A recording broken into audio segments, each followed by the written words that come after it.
Objetos que se movem sozinhos, batidas misteriosas, sem uma causa aparente, ou até mesmo a aparição de espíritos.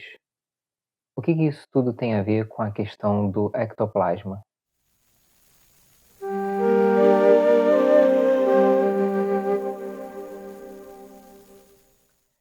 Olá, amigos, sejam bem-vindos ao Saber e Luz, canal de proposta espírita, espiritualista, universalista, onde nós sempre vamos trabalhar os temas pensando nesse foco do a vida além da vida.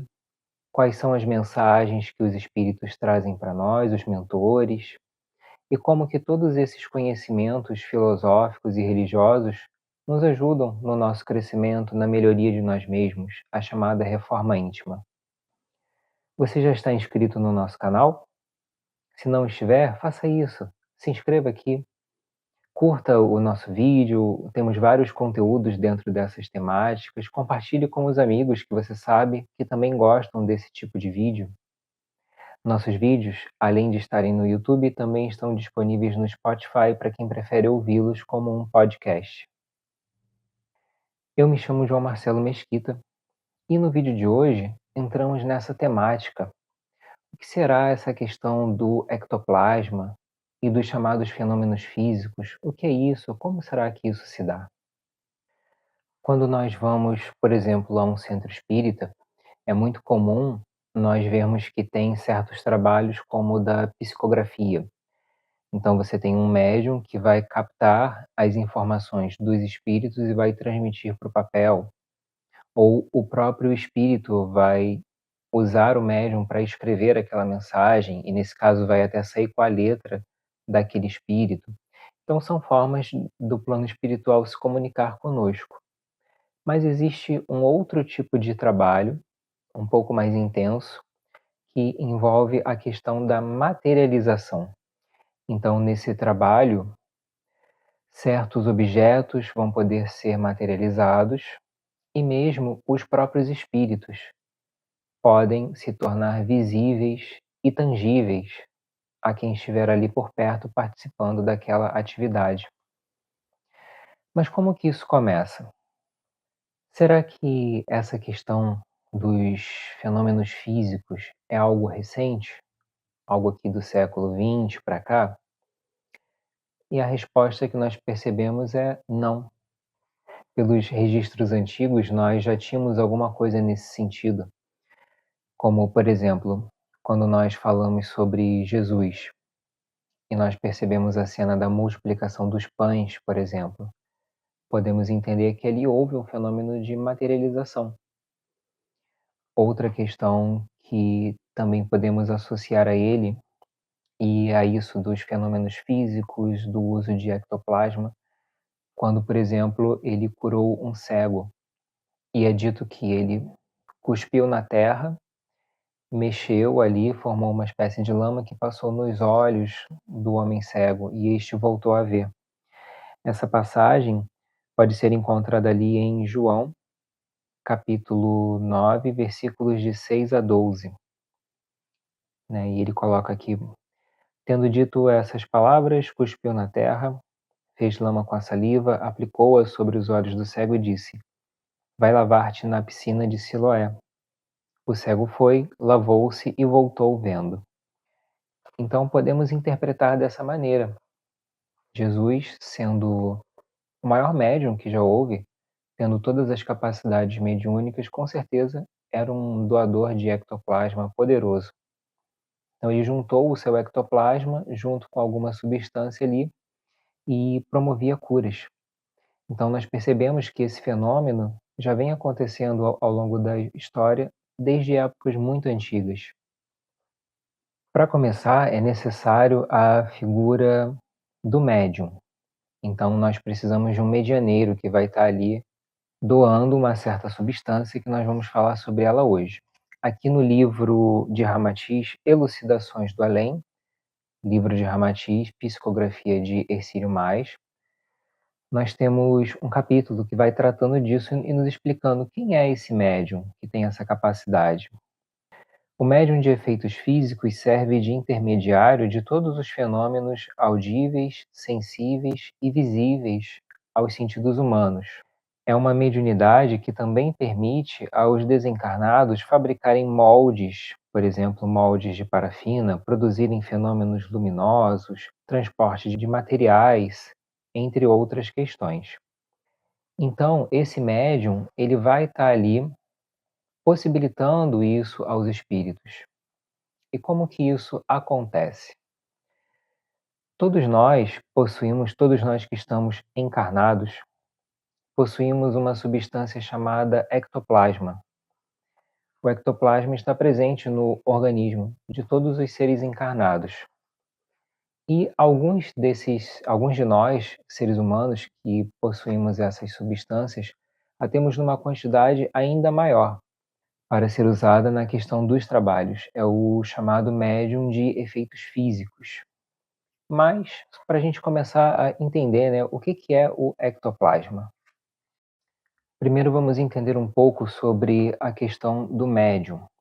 Nós estamos aqui com o livro A Face Oculta da Medicina, livro do Dr. Paulo César Frutuoso. Como é que ele nos explica aqui? Determinados indivíduos, hoje universalmente conhecidos como médiuns de efeitos físicos, produzem uma substância que, expelida por seus orifícios naturais em forma vaporosa, rapidamente muda de um estado líquido, semissólido ou sólido. As suas propriedades e características são as mais absurdas e revolucionárias possíveis, contrariando tudo o que sempre se entendeu da lei da física e da química. Então, o medianeiro, o médium, vai estar produzindo essa substância, que nós vamos entender que se chama ectoplasma. E, ao entrar em transe mediúnico, esse médium ele começa a expelir essa substância, como o próprio livro aqui do Dr. Paulo César nos orienta, pela boca, pelos olhos, de uma maneira geral, ele vai expelindo essa substância. E é isso o que os espíritos vão usar para poder moldar e poder tornar visível objetos e até pessoas.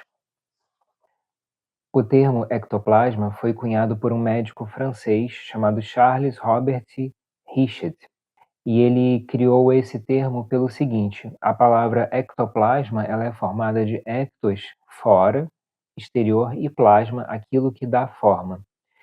E ele criou esse termo porque ele observou que se tratava de uma determinada substância parecida com uma nuvem esbranquiçada que se exalava do corpo do médium que eles estavam observando. Então, essa substância exalada pelo corpo do médium, que tinha essa aparência branca, muito branca, até a Matiz também coloca isso, e algo gelatinoso, mas ela vai mudando de forma, então pode se tornar líquida, sólida, dependendo do que os espíritos quiserem utilizar. Eles é que vão controlando isso para poder usar ali nas suas experiências.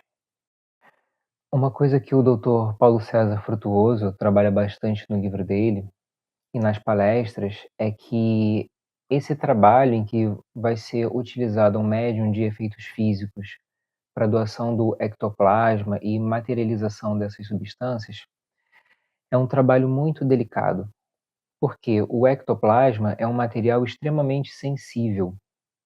Ele é sensível às energias do ambiente que estão ali à volta.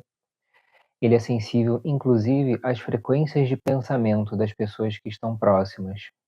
Então, um grupo, para se organizar e poder acontecer esse tipo de trabalho, além de ter um médium que vá fornecer o ectoplasma, precisa ser um grupo muito coeso, muito organizado dentro das suas questões psíquicas, emocionais.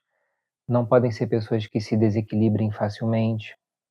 É preciso também que elas estejam ali de coração, de boa vontade, realmente se esforçando para se manterem equilibradas durante todo o trabalho, para que enquanto o espírito e o médium que estão ali trabalhando mais possam movimentar essas energias, no caso o espírito, né, possa captar essas energias do médium que está ali doando, e que isso possa transcorrer de uma maneira muito tranquila.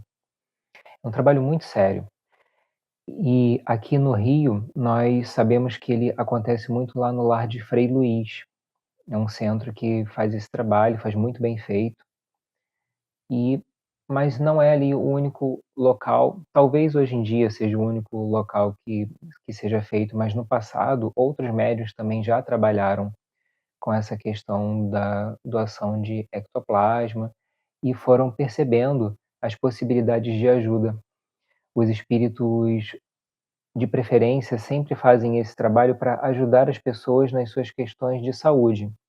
Então, algumas pessoas que realmente precisam passar por uma cirurgia espiritual ou precisam de um acompanhamento dos médicos astrais, são convidados aí nesse local e vão passar ali por uma série de questões. Então, verdadeiras cirurgias podem ser feitas, determinadas partes de órgãos, em casos especiais, podem ser substituídos com outras partes que são plasmadas. É uma coisa muito delicada e, portanto, como nós falamos, não é comum. Não tem como ser um trabalho comum, porque nós ainda somos espíritos que nos desequilibramos com muita facilidade. E esse trabalho não pode, acontecer esse tipo de coisa para que o ectoplasma possa ser usado. E importante, depois que os espíritos guias trabalham ali com esse ectoplasma, ele precisa retornar ao corpo do medianeiro. E esse retorno ao corpo do médium também precisa ser feito de uma maneira muito tranquila, para que o médium não tenha nenhum mal-estar, não se desequilibre de nenhuma forma. Para nós termos uma ideia dessa questão de como o grupo precisa estar preparado, Ramatiz também aqui no Elucidações do Além orienta sobre alguns trabalhos que aparentemente não foram muito bons ou passaram a ideia de que não foram muito bem feitos. E ele explica que a nitidez e o êxito e a comprovação dos fenômenos mediúnicos sempre depende do tipo do médium em transe e também da maior ou menor afinidade e interações dos assistentes, ou seja, dos outros médios que estão ali dando a cobertura, dando a ajuda para que aquele trabalho aconteça.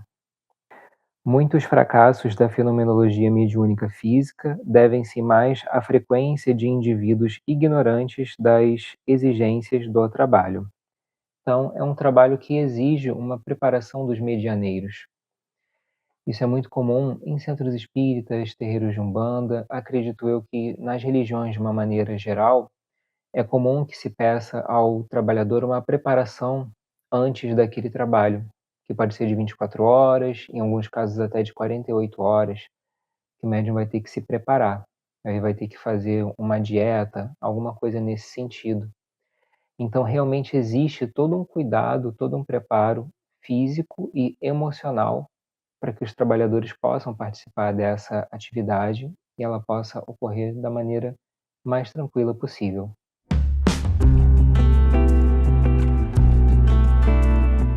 Amigos, obrigado por ficarem conosco em mais um vídeo. Mais uma vez, sempre pedimos, curtam este vídeo, curtam esse conteúdo, compartilhem com os amigos que vocês sabem que também gostam desse tipo de temática. Fiquem com Deus, amigos, fiquem em paz e até semana que vem.